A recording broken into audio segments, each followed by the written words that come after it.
దేవునికి మహిమ కలుగునుగాక. మీ అందరికీ ప్రభు పేరిట వందనాలు, శుభాలు. నేటి దేవుని వాక్యము.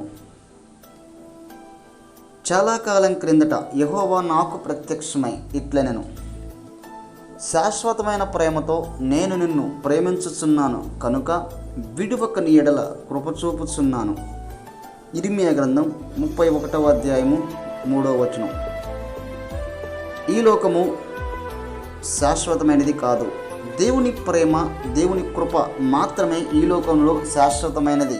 ఎందుకనగా లోకము దాని ఆశలు గతించిపోవచ్చున్నవి. లోకంలో ఉన్నదంతయు అనగా శరీరాశ, నేత్రాశ, జీవపుడంబము ఒకరోజు ఒక కాలం గతించిపోవచ్చున్నవి. కానీ దేవుని యందు విశ్వాసం, నిరీక్షణ ఉంచేవాడు, దేవునిపై ఆధారపడి దేవుని యందు ఆజ్ఞలు నడుచుకున్నవాడు నిరంతరం నిలుచును. ఆకాశము భూమి గతించినను దేవుని మాటలు గతించవు.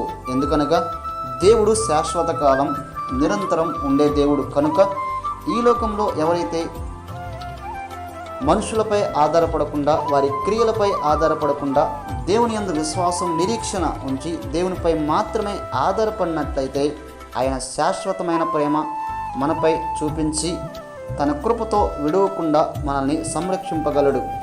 ఆమేన్. ప్రార్థన.